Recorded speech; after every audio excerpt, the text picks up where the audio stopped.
अब सुनो, एक प्रसंग सुनाते हैं। जब समुद्र मंथन हो रहा था ना, तो समुद्र मंथन में जैसे ही अमृत कलश निकला तो दैत्य लेके भाग गए। दैत्य लेके जैसे ही भागे तो सब देवता दौड़े दौड़े भगवान के पास गए, बोले भगवान ये तो बड़ा गलत हुआ, मेहनत हमने की और अमृत लेके चले गए सारे दैत्य। ठाकुर जी बोले चिंता मत करो, मैं कुछ करता हूं। इतने में ही भगवान अति सुंदरी, परम सुंदरी मोहिनी के रूप में प्रकट हो गए। इतने सुंदर बन के आए, इतने सुंदर बन के आए, सारे देवता पहले उन पर मोहित हो गए। भगवान सबको समझा रहे हैं, अरे मुझ पे क्यों मोहित हो रहे हो, मैं दैत्यों को मोहित करने आया हूं, तुम लोग क्यों हो रहे हो। देवता बोले नहीं नहीं, तुम जो कोई भी हो, हमको बड़ी प्रिय हो, हमको अमृत नहीं चाहिए, लेकिन तुम हमारी हो जाओ। भगवान बोले कैसे समझाएं। और देवता जो मोहिनी के रूप पर मोहित हुए, उनमें सबसे आगे पता कौन खड़े थे, जिन्होंने काम को जला के भस्म कर दिया, देव आदिदेव महादेव। मोहिनी भगवान आगे आगे दौड़ रहे हैं, पीछे पीछे शंकर जी दौड़ रहे हैं। मोहिनी भगवान बार बार कहते हैं, अरे शंकर जी मेरे पीछे मत पड़ो, मैं नारायण हूं। शंकर जी कहते हैं कोई बात नहीं, लेकिन अब तो विवाह तुमसे ही करना है, पार्वती को हम समझा देंगे। इतने सुंदर बन के आए ठाकुर जी मोहिनी रूप में। आपके रूप पर कौन मोहित नहीं होगा ठाकुर जी। मेरी बेटी को आप बड़े प्रिय हो। त्रिभुवन कमनम तमाल वर्णम रविकर गौर वराम वरम दधाने। आहा, हमारे पूज्य नाना जी कथा में बताया करते थे कि जब नंद भवन से नंद नंदन पीतांबरी पहन करके, सुंदर मोर पीछ लगा करके, बाकी अदा से पीला पटका डाल करके जब नंद भवन से बाहर निकलते हैं, तो सूर्य भी अपने आप को बादलों की ओट में छुपा लेता है। क्यों छुपा लेता है? बोले भैया अब एक सूर्य पृथ्वी पर भ्रमण कर रहा है, इस सूर्य के आगे मेरी कोई ताकत नहीं पृथ्वी को प्रकाश देने की, पृथ्वी को सौंदर्य बनाने की। सूर्य भी छुप जाता है ठाकुर जी को देख करके। इतने सुंदर हो नाथ। हमारे ब्रज में तो कहते हैं, हे कृष्ण लला तुम होते लली तो गरे कट जाते करोड़न के। लाला तुमने बहुत बड़ी कृपा करी जो तुम लाला बन के आए। क्यों? यदि तुम लाली बन के आए होते तो वृंदावन में लोग दर्शन थोड़ी करते, ठाकुर जी को देख करके वहीं मूर्छित होके मर जाते। इतने सुंदर हैं। मेरी बेटी को तो आप प्रिय हो, मेरी बेटी से आप विवाह करो। भगवान बोले केवल सुंदरता देख करके ब्याह करना चाहते हो? दामाद में केवल सुंदरता नहीं देखनी चाहिए, दामाद में शौर्य भी होना चाहिए। अरे जीवन में इतने उतार चढ़ाव आते हैं, हमारी बेटी को कहीं कोई जीवन में विपत्ति आ गई और हमारे दामाद ने बेटी को छोड़ दिया, तो शौर्यवान होना चाहिए दामाद। केवल सुंदरता पे मत रीझो। भीष्म पितामह बोले तो आपसे ज्यादा शौर्यवान भी कोई नहीं है, कैसे शौर्यवान हो आप? तब भीष्म पितामह कहते हैं, युधितुर गरजो विधुम्न विश्व कचलुलि तश्रम वार्य लंकृताश्ये ममनिशि तशरैर विविद्यमान क्वचिविल सत्कवचेस्तु कृष्ण आत्मा। आप कितने बड़े शौर्यवान हो, इस बात का प्रमाण अर्जुन है। महाभारत के उस विशाल युद्ध में एक बाण भी अर्जुन को स्पर्श नहीं कर पाया, जबकि सारे बाण चलाए अर्जुन को मारने के लिए ही जा रहे थे। दुर्योधन का निशाना तो अर्जुन, भीष्म पितामह का निशाना तो अर्जुन, दुशासन का निशाना तो अर्जुन, सबके निशाने में अर्जुन था, लेकिन उस अर्जुन को एक बाण ने भी स्पर्श नहीं किया। क्यों? क्योंकि अर्जुन के सारथी आप थे। इससे यह बात सिद्ध होती है कि आप बहुत शौर्यवान हो। मेरी बेटी को अर्जुन की तरह सुरक्षित रखोगे। मेरी बेटी तो आपसे ब्याह करेगी। सौंदर्य, शौर्य, स्वभाव। ठाकुर जी कहते हैं कि केवल सुंदरता पर और शौर्यता पर ही नहीं रीझना चाहिए, दामाद का स्वभाव भी अच्छा होना चाहिए। तो भीष्म पितामह बोले आपसे बढ़िया स्वभाव भी किसी का नहीं है। अच्छा देखो, ये ठाकुर जी की लीला है। भक्त जब ठाकुर जी का होना चाहता है ना, तो ठाकुर जी अपने आप ही इतनी सारी कमियां प्रकट कर देते हैं कि वो ना होवे मेरा। उसको घर का प्रलोभन देंगे, उसको संसार की चिंता देंगे, उसको बेटी बेटा पत्नी सबका प्रलोभन देंगे ताकि वो कैसे भी मुझे छोड़े। लेकिन इन सब प्रलोभनों के बाद भी जब वो ठाकुर जी का त्याग नहीं करता ना, तब ठाकुर जी उसको स्वीकार करते हैं।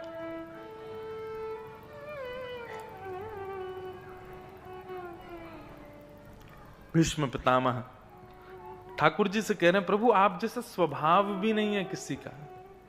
कैसा स्वभाव है आपका? सपदि सखिवचो निशम्य मध्य निज परयोर वलयोर रथम निमेष्य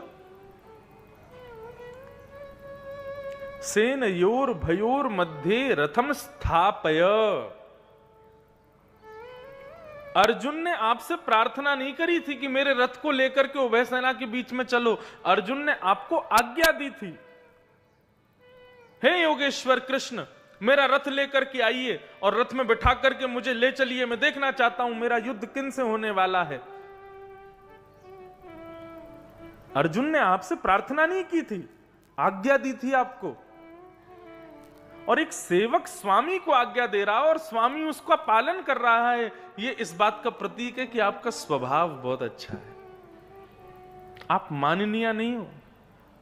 बंधुओं, ये भीष्म पितामह का प्रसंग मैं अभी बहुत सूक्ष्म में ही कह के निकल रहा हूं, लेकिन है बहुत सुंदर। ये छोटे छोटे पॉइंट हैं, इनको लिखते जाइए।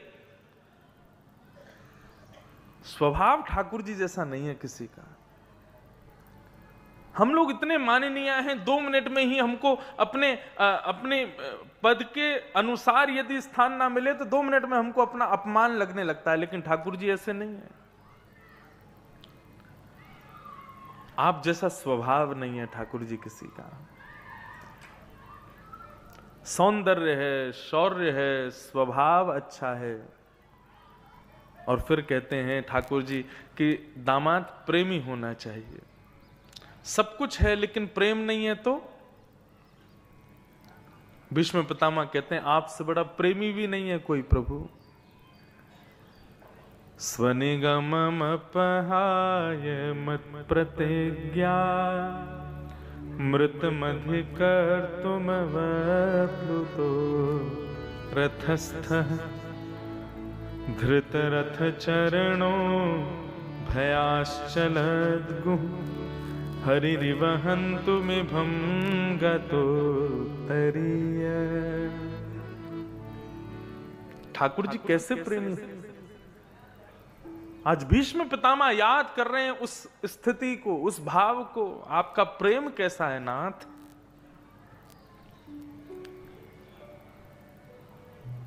दुर्योधन के सामने आपने प्रतिज्ञा ली थी कि मैं शस्त्र नहीं उठाऊंगा। जब आपने प्रतिज्ञा ली थी कि शस्त्र नहीं उठाऊंगा, तब मैंने भी प्रतिज्ञा ली थी कि वासुदेव कर चक्र न धरहि तो तुमको मुख न दिखाऊं। लाजत है मेरी गंगा जननी में शंतनु सुत न कहाऊं। आपने प्रतिज्ञा ली थी कि मैं शस्त्र नहीं उठाऊंगा और मैंने प्रतिज्ञा ली थी कि इनके हाथ में शस्त्र कैसे भी उठवाऊंगा। और उस समय महाभारत युद्ध में जब अर्जुन को केंद्र में लेकर के भीष्म पितामह ने बाण चलाने प्रारंभ किए, तब अर्जुन की रक्षा के लिए ठाकुर जी अपने रथ से कूदे। एक दृष्टि भीष्म पितामह की ओर, दूसरी दृष्टि रथ के पहिए की ओर। जैसे ही मौका पाते ही हाथ में रथ का पहिया पड़ा है, रथांग पाणे बनकर के ठाकुर जी झपटे हैं भीष्म पितामह के ऊपर। भीष्म पितामह ने जैसे ही देखा कि हाथ में रथ का चक्का उठा लिया, तुरंत भीष्म पितामह ने धनुष बाण नीचे रख दिया और ताली बजाने लगे। बोले वाह वाह वाह, जय हो जय हो जय हो नाथ। बताओ आप लोगों ने ताली क्यों बजाई? बताओ मुझे। नहीं, आज बता ही दो क्यों बजाई आपने। क्या हुआ अभी जो आपने ताली बजाई? भीष्म पितामह की तो मुझे पता उन्होंने क्यों बजाई, आपने क्यों बजाई बताओ। अभी चोरी पकड़ी गई। हाँ आपको पता है, मुझे पता है। क्यों बजाई भीष्म पितामह ने ताली? भीष्म पितामह कहते हैं आप कहो मैं शस्त्र बिन भूमि हरहूं सब भार। आप तो बड़े बड़े कह रहे थे कि मैं शस्त्र नहीं उठाऊंगा, आप कहो मैं शस्त्र बिन भूमि हरहूं सब भार, तू हमको क्षत्रिय ना गिने, बोले ही वचन विचार।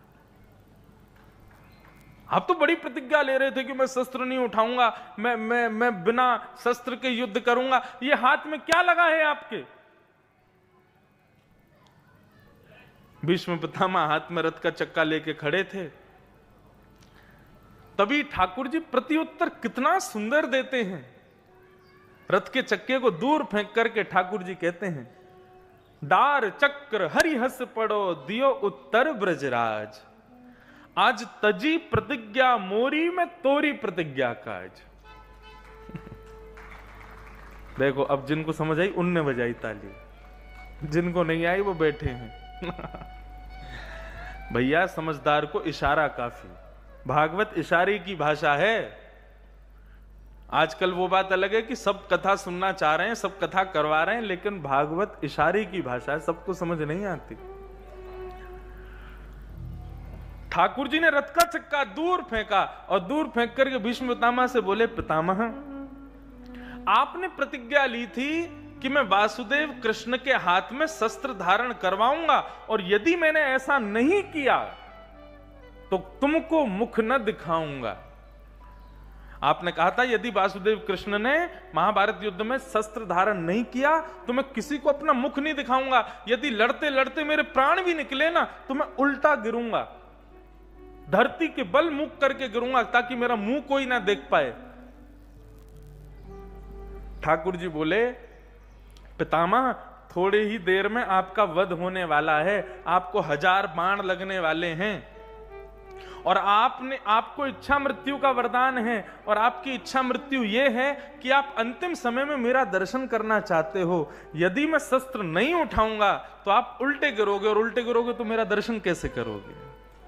आपकी अंतिम इच्छा पूरी हो इसके लिए शस्त्र उठाया है मैंने। भीष्म पितामह रोते रोते चरणों में गिरे ठाकुर जी के। प्रबल प्रेम के पाले पड़कर हरि को नियम बदलते देखा, अपना मान टले टल जाए पर भक्त का मान न टलते देखा। पूरे महाभारत युद्ध में प्रतिज्ञा तोड़ी ठाकुर जी ने, और वो प्रतिज्ञा केवल इसलिए तोड़ी ताकि अंतिम समय जब आवे तब भीष्म पितामह मेरा दर्शन करे, केवल इसलिए।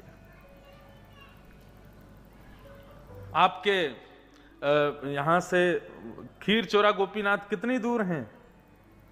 2-2.5 घंटे का रास्ता है।